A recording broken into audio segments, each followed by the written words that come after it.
A paz do Senhor a todos, bem-vindo ao nosso canal Ministério Palavra Viva. Estaremos nesse vídeo de hoje dando uma continuação do nosso último vídeo, onde nós estivemos falando a respeito das aparições de Cristo no Antigo Testamento. O Antigo Testamento ele não só está repleto, cheio de profecias messiânicas, mas também está cheio de aparições do Verbo de Deus se manifestando de forma física e visível no meio do seu povo, antes de ele assumir a forma de homem definitivamente na encarnação do Verbo. Nós estivemos falando a respeito dessas aparições e o motivo por elas terem acontecido e por que do Verbo ter se manifestado. Todas as vezes que o Verbo se manifestava de forma física, seja como o anjo do Senhor, ou seja como através da nuvem, da rocha que seguia o povo, que o próprio apóstolo Paulo disse em 1 Coríntios capítulo 10, que a rocha que o seguia no deserto era o próprio Cristo. Todas as vezes que Cristo se manifestava de forma física e visível, ele estava preparando o caminho para a sua manifestação final e definitiva em forma física, através da encarnação, assumindo a forma de homem, assumindo um corpo humano. Nós estivemos meditando em 3 passagens do Antigo Testamento. Nós falamos sobre Gênesis capítulo 22, falamos sobre Êxodo capítulo 3 e Êxodo capítulo 23. E nós estivemos observando, irmãos, que todas as vezes que o anjo do Senhor apareceu nestas passagens, ele se apresentou como um ser distinto de Jeová. Por isso ele é chamado de o anjo de Yahvé, quer dizer, o mensageiro, o enviado de Jeová.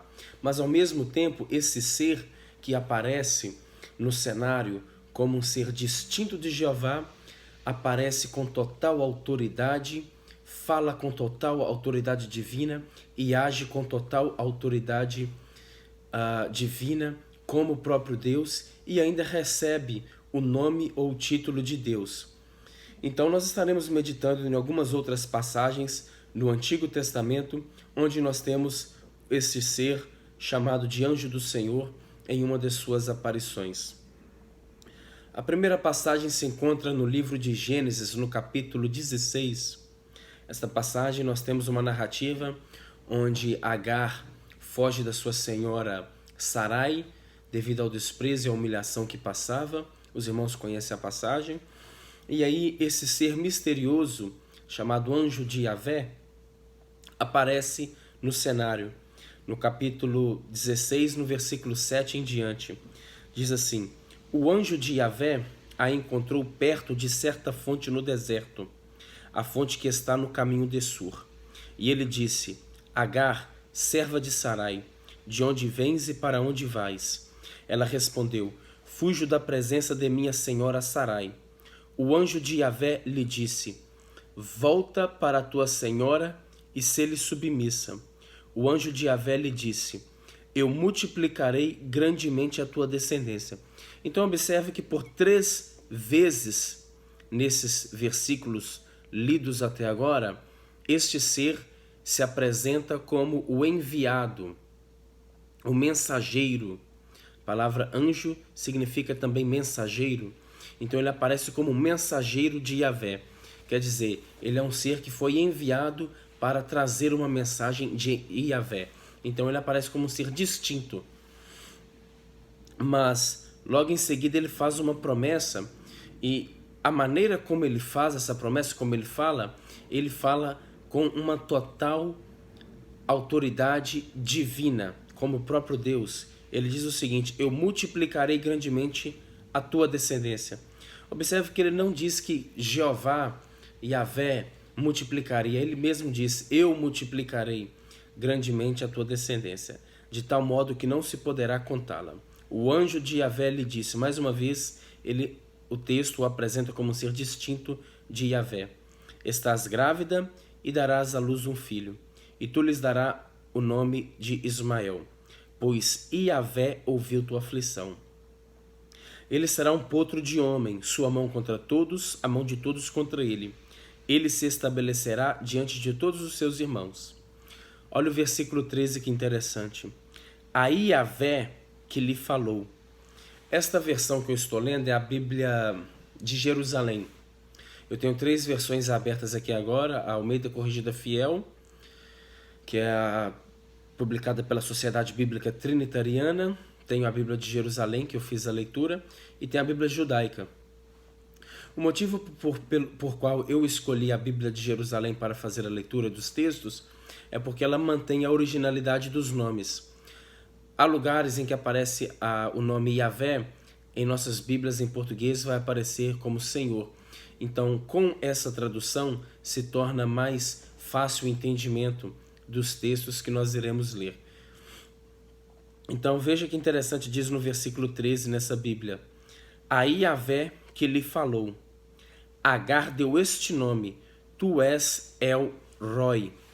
Então, o texto está dizendo aqui no versículo 13 que aquele ser que se apresentou como um mensageiro de Adonai, como um ser distinto de Yahvé, de Jeová, é chamado de Yahvé também. E Agar ainda deu a ele este nome, El Roi, que significa Deus que vê ou Deus de visão. Agora eu vou ler o versículo 13 na Almeida Corrigida Fiel. E ela chamou o nome do Senhor, que com ela falava, tu és Deus que me vê. Que em hebraico é El Roi. Agora veja nesta tradução aqui, nesta versão, que é a Bíblia judaica, diz o seguinte. Então ela denominou Adonai que conversou com ela, El Roi, Deus de visão.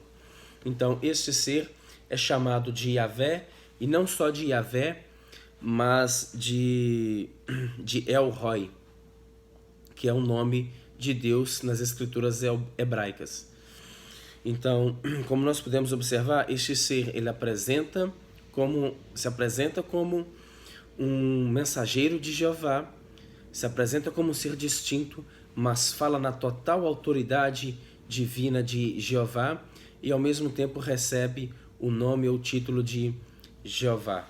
Então nós estaremos analisando outra passagem, onde nós temos mais uma aparição do anjo do Senhor, que se encontra no livro de Juízes, capítulo 6.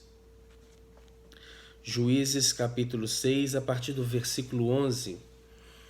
Esse texto é um pouco extenso, para ganhar tempo, eu vou estar pulando alguns versículos.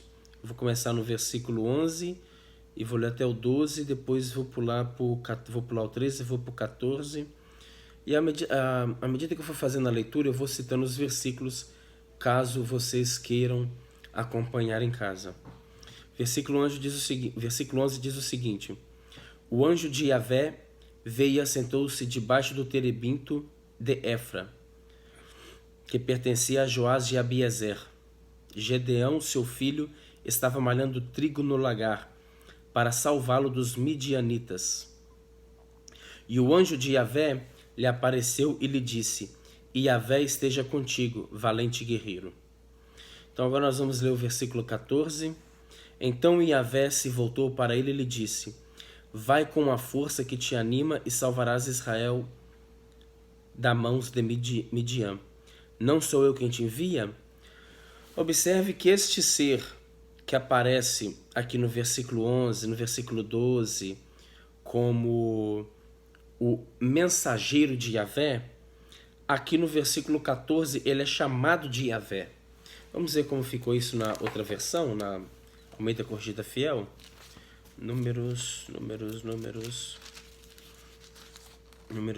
Juízes 6,14. Diz o seguinte. Juízes 6,14 diz o seguinte. Então o Senhor olhou para ele e disse, vai nessa tua força. Aqui eles traduziram, parece que Yahvé por Senhor.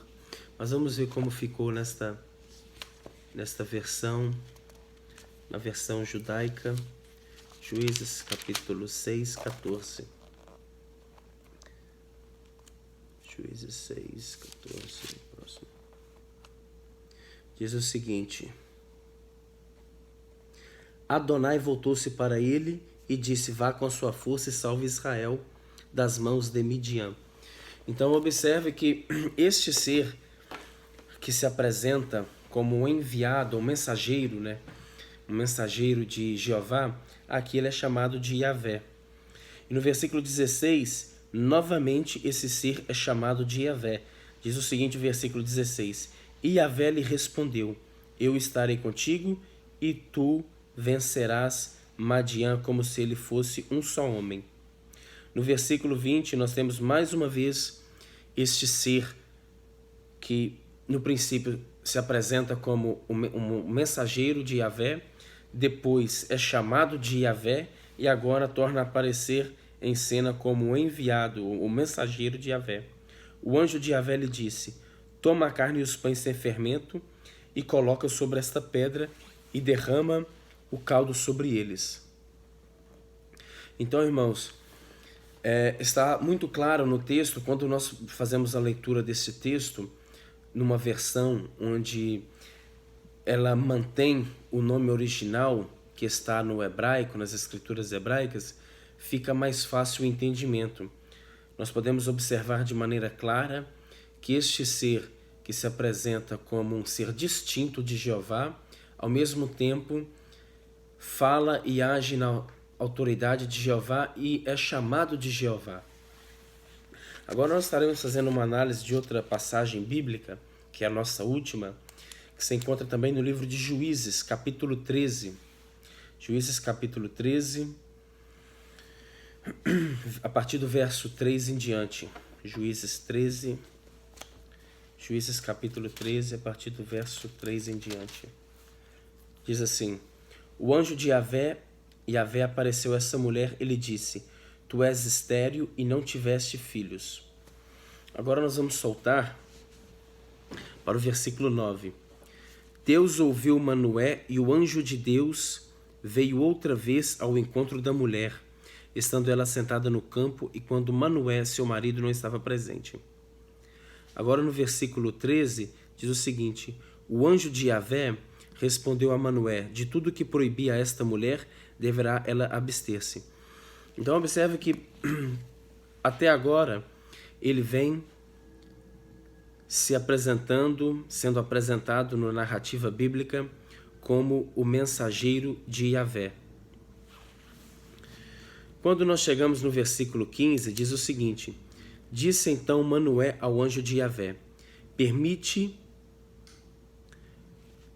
que te detenhamos e te ofereçamos um cabrito.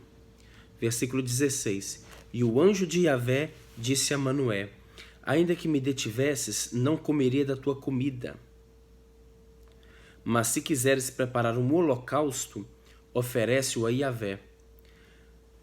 Eles queriam oferecer um sacrifício, preparar uma comida, e oferecer um sacrifício para este anjo. E aí o anjo diz: se vocês forem fazer isso, oferece a Yavé. Então, ele se apresenta, demonstra ser uma pessoa distinta de Yavé ao mesmo tempo, que é chamado de Yavé. Aí ele vai dizer o porquê disso. Porque Manoé ignorava que era o anjo de Yavé. Então, o texto nos dá a entender que o motivo por que ele falou isso era porque Manoé ignorava que ele era anjo de Yavé, ou era o mensageiro de Yavé. E Manoé disse então ao anjo de Yavé: qual é o teu nome para que assim que se cumprir a tua palavra, possamos prestar-te homenagem? O anjo de Yavé lhe respondeu: por que perguntas meu nome? Ele é maravilhoso. Então, esse título aqui, maravilhoso, nós sabemos que é um título messiânico. É uma profecia que se encontra em Isaías capítulo 9, versículo 6. Vamos lê-la? Isaías capítulo 9, versículo 6. Isaías 9, versículo 6. Diz o seguinte: porque um menino nos nasceu, um filho se nos deu, e o principado estará sobre os seus ombros. E se chamará o seu nome Maravilhoso, Conselheiro, Deus Forte, Pai da Eternidade, Príncipe da Paz. Então observe que esse título o nome que ele diz aqui, meu nome é maravilhoso, é um título messiânico. É um título que foi aplicado em uma profecia messiânica. E mais no decorrer do texto, no versículo 22, diz o seguinte: certamente morreremos, disse Manoé à sua mulher, porque vimos a Deus. Então, eles mesmos, esse casal, eles tiveram o entendimento que aquele anjo, aquele mensageiro de Jeová, era Deus que se manifestou de forma visível e física para eles. Então, irmãos, esse é o nosso estudo de hoje. Espero poder ter enriquecido a sua vida, os seus estudos. Mas qual a importância disso tudo? Muitas das vezes nós passamos por textos como esses que nós fizemos a leitura, não só hoje, mas ontem, e nós não observamos esses pequenos detalhes. E muitas das vezes nós somos acusados de... Nós que cremos na doutrina da Trindade, às vezes somos acusados de crer numa doutrina satânica. A seita dos adventistas, não dos adventistas, dos testemunhas de Jeová, dizem e ensinam que a doutrina da Trindade é uma doutrina satânica, uma doutrina pagã. Só que quando nós vamos para textos como estes, que nós lemos no Antigo Testamento, fica difícil para essas pessoas fazer a sua interpretação, a sua exegese dos textos. Por quê? Porque nós temos dois seres distintos que aparecem de formas distintas no texto, na narrativa bíblica, mas que ao mesmo tempo mostram ser um em essência. Assim também os judeus têm muitas dificuldades com estas passagens das escrituras hebraicas, onde nós temos este ser misterioso, o anjo do Senhor, se manifestando em forma física e mostrando autoridade como de Jeová para perdoar pecados, recebendo o nome de Jeová e sendo chamado de Deus. Então nós só podemos compreender melhor essas passagens bíblicas dentro de um contexto maior, que é o contexto da doutrina da Trindade, onde nós cremos em um só Deus, mas que se manifesta em três pessoas diferentes. É uma divindade composta de três seres distintos: o Pai, o Filho e o Espírito. O Espírito Santo é Deus, o Pai é Deus e o Filho é Deus, mas todos eles são um em essência. Amém, meus irmãos? Espero poder ter contribuído muito para os seus estudos. Que Deus abençoe. Fiquem na paz. Até a próxima.